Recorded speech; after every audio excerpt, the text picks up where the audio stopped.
Cube Radio. Salut, c'est Charles Dran avec l'équipe dans 5 minutes. On s'intéresse aux sciences, à l'histoire et à l'actualité.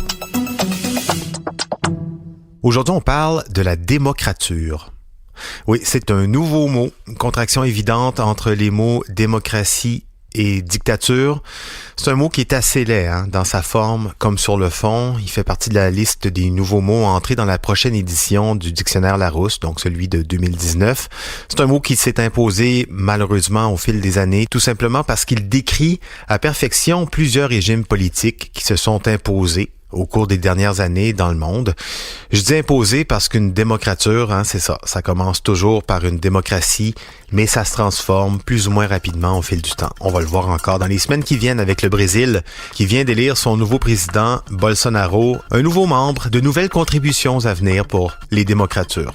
Benjamin Bourque nous explique les différentes variantes des démocratures et les origines du terme.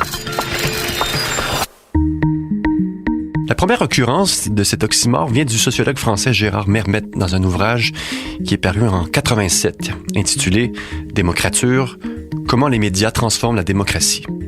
Depuis une dizaine d'années, le terme refait surface dans les écrits de commentateurs politiques pour marquer le virage autoritaire qui, on doit le dire, est mené à un rythme effréné.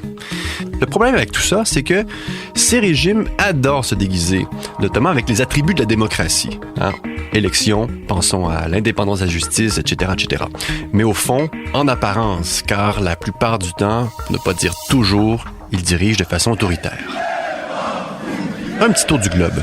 Du côté de l'Europe, pensons à la Pologne, la Hongrie, avec leurs chefs respectifs, Jaroslaw Kaczynski et Viktor Orban, qui consolident leur pouvoir sur le repli nationaliste et l'euroscepticisme. Pas très loin, la Russie, arrestation, répression des mouvements sociaux, corruption, contrôle des médias. L'homme fort du Kremlin a remporté une 4e investiture en mars dernier. Poutine, rappelons-le, dirige la Russie depuis 18 ans.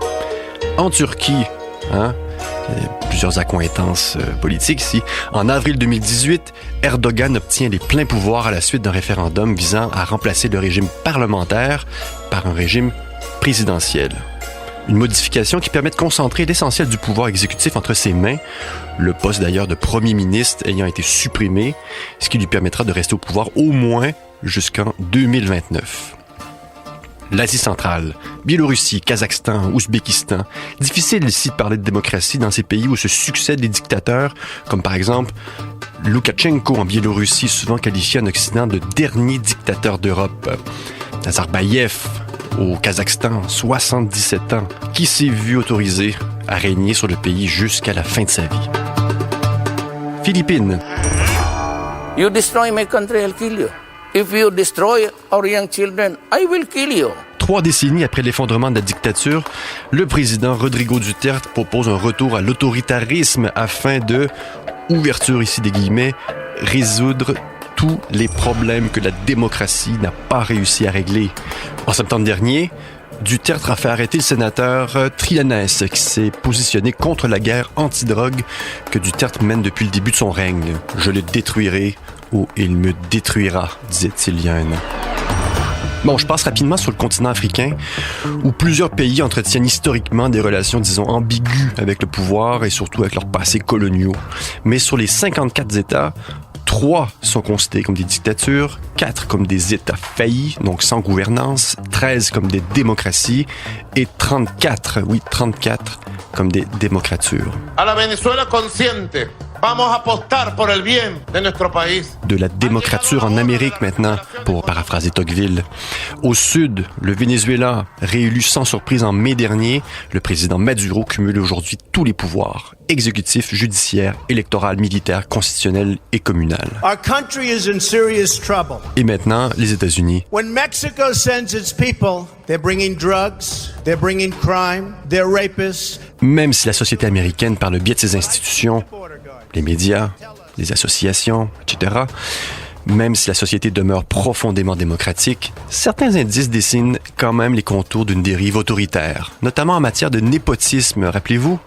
En janvier 2017, Trump nomme son gendre, Jared Kushner, comme conseiller à la Maison-Blanche. En matière d'identitarisme, pensez à la construction du mur, le fameux mur le long de la frontière mexicaine. Et pour terminer, en matière de liberté de la presse, en février 2017, l'administration Trump prive plusieurs médias d'accès au point de presse quotidien de la Maison-Blanche et de son porte-parole, soulevant bien sûr des accusations de favoritisme. Népotisme, identitarisme, favoritisme, on retrouve ici les ingrédients d'une bonne démocrature, peut-être à l'américaine. Démocrature. Arc, ce mot est laid. Ce qu'il représente aussi, d'ailleurs. Aucun pays, en passant, n'est à l'abri de ces dérives, même le nôtre. Pour en savoir plus, ouvrez n'importe quel journal, vous en verrez les indices à presque toutes les pages. Merci beaucoup, Benjamin Bourque. C'était en 5 minutes.